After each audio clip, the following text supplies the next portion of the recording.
সাম্প্রতিক সময়ে Iran Israel যুদ্ধের কারণে পুরো বিশ্বের জ্বালানি খাত পড়েছে ভয়াবহ হুমকির মুখে। এর ব্যতিক্রম নয় বাংলাদেশও। যেই পাম্পগুলো থেকে আগে কেউ তেল নিত না, এখন সেই পাম্পগুলোর সামনেই যানবাহনের দীর্ঘ লাইন দেখা যাচ্ছে ঘন্টার পর ঘন্টা ধরে। অনেকেই পাম্পে গিয়ে শুনছেন তেল শেষ। এছাড়াও কোথাও কোথাও বাইকের ট্যাঙ্ক খুলে নিয়ে এসে তেল নিয়ে যাওয়ার মতো ঘটনাও দেখা যাচ্ছে। কোথাও আবার বোতলে করে তেল নিয়ে যাচ্ছেন মানুষ। বাংলাদেশে জ্বালানি সংকট কি এতই তীব্র, নাকি কৃত্রিমভাবে এই সংকট তৈরি করা হয়েছে কেবলই জ্বালানি তেলের দাম বাড়ানোর উদ্দেশ্যে? চলুন আপনাদেরকে সাথে নিয়ে কিছু তথ্য উপাত্ত বিশ্লেষণ করি। ব্রিটিশ সংবাদ মাধ্যম দ্য ইন্ডিপেন্ডেন্টে প্রকাশিত 1 এপ্রিল 2026-এর তথ্য অনুযায়ী ইরান ইসরায়েল যুদ্ধের কারণে বিশ্বের প্রথম দেশ হিসেবে জ্বালানি তেল ফুরিয়ে যাওয়ার ঝুঁকিতে পড়তে পারে বাংলাদেশ। অন্যদিকে দ্য বিজনেস স্ট্যান্ডার্ডে প্রকাশিত 4 মার্চ 2026-এর তথ্য অনুযায়ী বাংলাদেশে অকটেনের মজুত কমে দাঁড়িয়েছে 28,152 টনে, যা দিয়ে মাত্র 2 সপ্তাহের জ্বালানি চাহিদা মেটানো সম্ভব। আর ডিজেলের মজুত কমে দাঁড়িয়েছে 1,15,413 টনে, যা দিয়ে মাত্র 9 দিনের জ্বালানি চাহিদা পূরণ করা সম্ভব। চট্টগ্রামে অবস্থিত বাংলাদেশের একমাত্র সরকারি তেল শোধনাগার ইস্টার্ন রিফাইনারি পিএলসিতে বর্তমানে প্রায় 1 লাখ টন অপরিশোধিত তেল মজুদ আছে।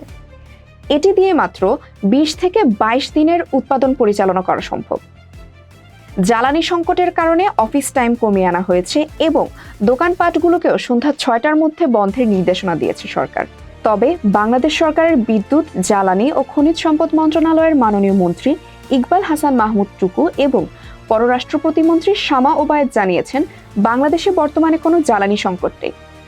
একদিকে সরকারের পক্ষ থেকে বলা হচ্ছে দেশে কোনো জ্বালানি সংকট নেই, অন্যদিকে তথ্য উপাত্ত বিশ্লেষণ করলে দেখা যাচ্ছে ভয়াবহ জ্বালানি সংকটের ঝুঁকিতে আছে বাংলাদেশ।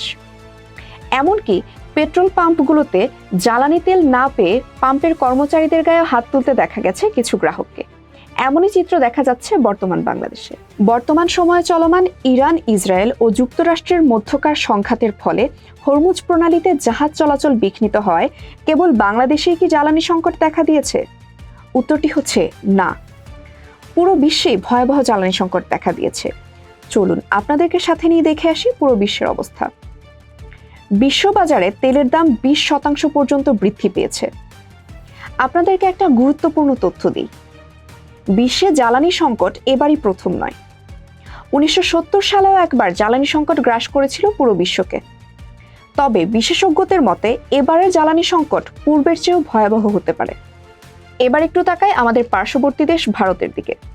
জ্বালানি তেলের দাম বৃদ্ধির পাশাপাশি ভারতে বোতলজাত পানির দামও বৃদ্ধি পেয়েছে, কারণ সেখানে পানির বোতলগুলো তৈরি হয় কাঁচা তেল থেকে উৎপাদিত পলিমার দিয়ে।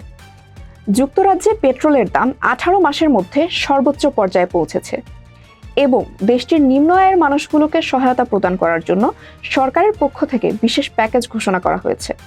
অন্যদিকে জ্বালানি সংকটের কারণে প্রায় অচল হয়ে পড়েছে ফিলিপাইন। দেশটির রাস্তায় এখন যানবাহনের পরিবর্তে শত শত পায়ে হাঁটা মানুষের ঢল দেখা যাচ্ছে। থাইল্যান্ডেও জ্বালানি সংকটের কারণে সরকারি সংস্থার কর্মীদের বাসা থেকে কাজ করতে বলা হয়েছে। অস্ট্রেলিয়ায় জ্বালানি সংকটকে সামাল দিতে ব্যক্তিগত গাড়ির পরিবর্তে গণপরিবহন ব্যবহারকে উদ্বুদ্ধ করেছে সরকার। গণপরিবহন ব্যবহারকে উৎসাহিত করতে তাসমানিয়া এবং ভিক্টোরিয়ার মতো অঙ্গরাজ্যগুলোতে বাস, ট্রেন এবং ফেরিতে যাতায়াত সম্পূর্ণ ফ্রি করা হয়েছে। অন্যদিকে ইথিওপিয়ার তিগ্রা অঞ্চলে জ্বালানি সরবরাহ পুরোপুরি বন্ধ করে দেওয়া হয়েছে। পেট্রোল, ডিজেল, অকটেনের সংকট, জ্বালানি সংকট, এই কথাগুলো তো আমরা প্রায় প্রতিদিনই শুনে থাকি, কিন্তু আমরা কি কখনো ভেবে দেখেছি বাংলাদেশ চাইলেই জ্বালানি সংকটকে সম্ভাবনায় পরিণত করতে পারে? কিন্তু কিভাবে?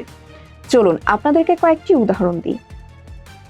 বিশ্ববাজারে বাংলাদেশ বর্তমানে সাইকেল রপ্তানিতে 15তম অবস্থানে আছে, আর ইউরোপিয়ান ইউনিয়নের বাজারে আছে 3য় অবস্থানে।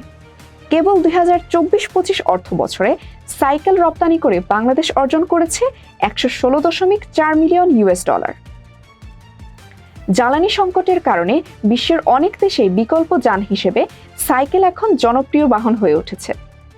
এই সুযোগটাকে কাজে লাগিয়ে বাংলাদেশ অর্জন করতে পারে বিপুল বৈদেশিক মুদ্রা। একইভাবে বৈদ্যুতিক গাড়ি উৎপাদন এবং রপ্তানি শিল্পকে চাঙ্গা করার মাধ্যমেও বাংলাদেশ অর্জন করতে পারে বিপুল বৈদেশিক মুদ্রা। অন্যদিকে 2025 সালের জুন মাসে বাংলাদেশ প্রথমবারের মতো সোলার প্যানেল রপ্তানি করে, আমরা সকলেই জানি জীবাশ্ম জ্বালানির উপর নির্ভরতা কমাতে সৌরশক্তির কোনো বিকল্প নেই, তাই সোলার প্যানেলের চাহিদাও ক্রমাগত বাড়ছে। এই সুযোগটাকে কাজে লাগিয়ে সোলার প্যানেল রপ্তানিতেও বাংলাদেশ হয়ে উঠতে পারে বিশ্বের শীর্ষ দেশ।